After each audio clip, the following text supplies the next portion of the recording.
बिस्मिल्लाहिर्रहमानिर्रहीम। अस्सलाम वालेकुम। कैसे हैं आप सब? उम्मीद करती हूँ खैरियत से होंगे। मैं भी बिल्कुल ठीक हूँ अल्हम्दुलिल्लाह। आप सबको मेरी तरफ़ से रमज़ान करीम की बहुत सारी मुबारकबाद। अल्लाह पाक के इस बाबरकत महीने के सदक़े आप सबकी तमाम परेशानियों को दूर फ़रमाए और आप सबकी तमाम जायज़ हाजात को पूरा फ़रमाए। आमीन सुम्मा आमीन। सबसे पहले तो मैं शुक्रिया कहना चाहूँगी आप सबका, जो आप सब मेरी वीडियोस वॉच करते हैं और साथ में प्यारे प्यारे कमेंट्स भी करते हैं, तो सच में बहुत खुशी होती है। आप सबका प्यार ही हम सब ब्लॉगर्स का हौसला बढ़ाता है, तो इसलिए thank you so much, thanks a lot again and again. तो आते हैं अपनी आज के दिन की तरफ। तो बस आज यही था कि आज रमज़ान का पहला रोज़ा था और सहरी में मेरे पास लिटरली कुछ भी नहीं था खाने के लिए और सिर्फ दही था। लेकिन दही का ये है कि मैं दही सिर्फ स्पून से खाती हूँ और पराठे के साथ मुझसे खाया नहीं जाता। तो सब लोग खाते हैं घर में, लेकिन मुझसे नहीं खाया जाता। तो फिर मैंने अपने लिए टमाटर की चटनी बनाई। एक टमाटर मैंने लिया और उसकी चटनी बनाई जो सिर्फ मैं खा सकूँ और मतलब कि ना बाकी वेस्ट भी ना हो। रात में ये हुआ कि रात में मेरे स्टमक में पेन भी स्टार्ट हो गया था बहुत ज़्यादा, तो मुझसे खाया भी नहीं जा रहा था फिर सहरी में।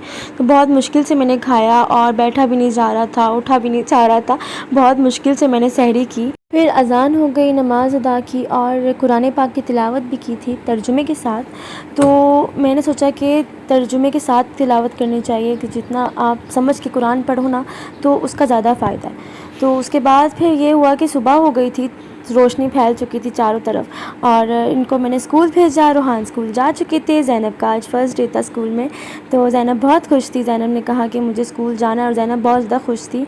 और ज़ैनब आज रूहान से भी पहले उठ चुकी थी और ज़ैनब ने ही रूहान को उठाया था तंग कर कर के, मस्तियाँ कर कर के। बस फिर ज़ैनब को रेडी किया हमने और ज़ैनब की टाइमिंग थी 8:30 और रूहान की टाइमिंग थी 8 o'clock। तो ज़ैनब रेडी हो गई। ज़ैनब को स्कूल जाने की बहुत जल्दी थी और ज़ैनब जल्दी से नीचे उतर रही थी। फिर मैं और ज़ैनब के बाबा जो हैं, हम लोग ज़ैनब को स्कूल छोड़ने के लिए गए और स्कूल छोड़ने के बाद मैं वापस आकर सो चुकी थी क्योंकि मैं रात से जाग रही थी स्टमक पेन की वजह से। तो जब मेरी आँख खुली तो ज़ैनब घर आ चुकी थी, 11 बज चुके थे। तो फिर ज़ैनब ने मुझे उठाया कि मामा जल्दी से उठ जाए। मैंने कहा जी अच्छा, मैं उठ गई। उसके बाद अज़लान ऊपर आ गए थे और ज़ैनब उनके साथ मस्तियों में लग गई थी। ज़ैनब और दोनों खेल रहे थे और ज़ैनब ने उनके हेयर स्टाइल बनाना स्टार्ट किए हुए थे। तो मैंने कहा चले आप लोग आपस में खेलें, तो मैं खाने की तैयारी करती हूँ। तो बस फिर मैंने खाने की तैयारी शुरू की। यहाँ पर बन रहा था घी निकल रहा था मलाई से, तो मैं बना रही थी चिकन। अगर आपने अभी तक मेरा चैनल सब्सक्राइब नहीं किया तो प्लीज़ जल्दी से जाके सब्सक्राइब कर लें। इंतज़ार किस बात का है, ताकि आपको मेरी वीडियोस जल्दी से मिल सके। बस फिर आज ज़ैनब को बाबा पे बहुत प्यार आ रहा था। ज़ैनब लाड़ियाँ कर रही थी बाबा के साथ। आप सबका आज का रोज़ा कैसा गुज़रा और किसी को प्यास लगी, कैसा गुज़रा रोज़ा लगा कि नहीं, फ़ील हुआ कि नहीं? मुझे बिल्कुल फ़ील नहीं हुआ अल्हम्दुलिल्लाह। बहुत अच्छा रोज़ा गुज़र गया आज का। मौसम भी शायद अच्छा था। बाहर जो वर्किंग करते हैं लोग, उनको ज़्यादा शायद फ़ील हो रहा होगा।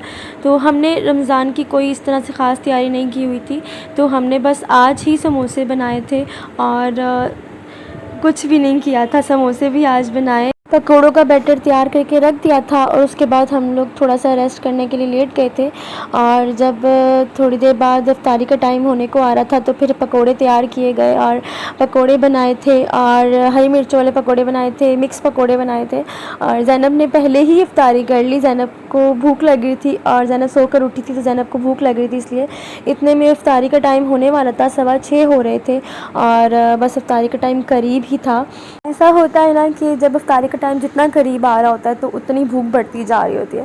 तो बस फिर इफ्तारी हो चुकी थी, इफ्तारी का टाइम हो चुका था और हम सब ने इफ्तारी की। आप सब भी अपना बहुत ख्याल रखिएगा, दुआओं में याद रखिएगा। कल फिर हाज़िर होंगी। अल्लाह हाफ़िज़।